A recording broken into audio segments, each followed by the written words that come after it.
На кадрах любительского видеоролика поединок каратиста весовой категории 51 килограмм. В красном шлеме выступает воспитанник Фока из Верхних Очелуков Илес Чапанов. С первых секунд боя становится ясно, что наш земляк гораздо увереннее чувствует себя на татами и демонстрирует отличную технику как в стойке, так и в борьбе.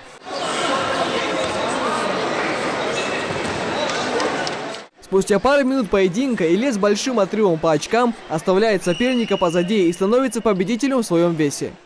Чемпионом данной весовой категории становится боец красных поясов Чапанов Илес. Бег, растяжка, бой с тенью, разминка у спортсменов теперь уже проходит в обычном режиме. А ведь еще совсем недавно ребята тренировались более интенсивно, готовясь к такому важному соревнованию. Золотой призер фестиваля боевых искусств не присутствует на этой тренировке. Сразу после турнира ему выпала честь отправиться на всероссийские соревнования. Илес Чапанов сегодня выехал в Уфу, где пройдет чемпионат России по всестилевому карате.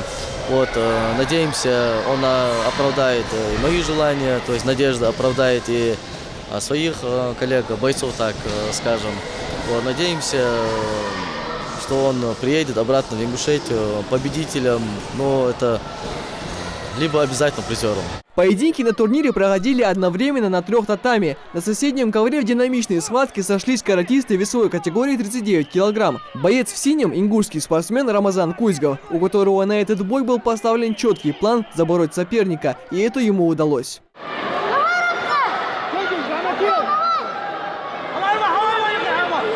После нескольких эффективных бросков соперник почувствовал, что продолжать бой смысла нет, и сдался. Как результат, достойная победа нашего каратиста. Рамазан Кузьгов оказался крайне стеснительным и отказался говорить перед камерой, но свои умения и навыки с радостью продемонстрировал.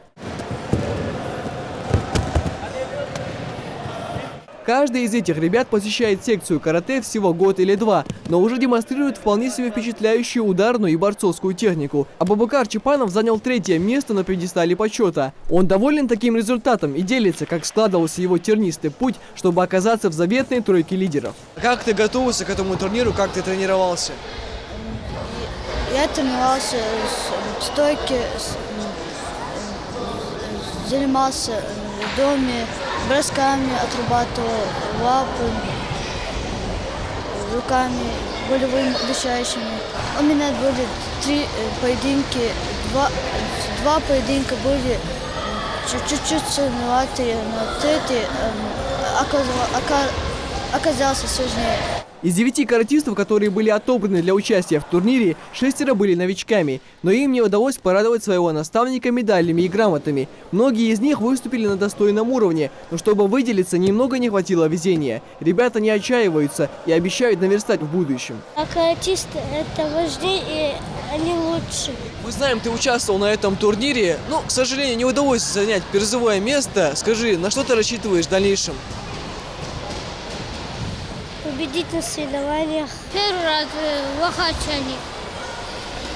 Первое место раз. А следующий день она 2-е место раз. Дик тренировка каждый. Дик спарринг раз. Хочу заниматься, да. Хочу лото гусу.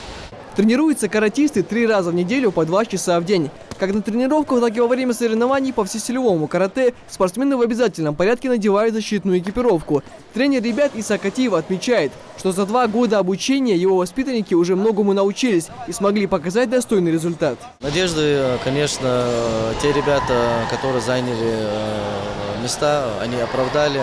Но, тем не менее, была и надежда, что другие ребята как-то проявят себя, то есть займут призовые места, но на сей раз как-то не удалось. Но мы сочли и учли те ошибки, которые они допускали. Мы будем плодотворно работать над этими ошибками. Несмотря на юный возраст каратистов, в них уже наблюдается огромный потенциал. Путь к мировой славе для них продолжится уже совсем скоро. В конце года тренер планирует провести в местном спорткомплексе чемпионат республики по карате, в котором сойдутся более 400 спортсменов из 5 лучших школ региона. Микаил Тангиев, Майрбек Миржоев, Новости 24.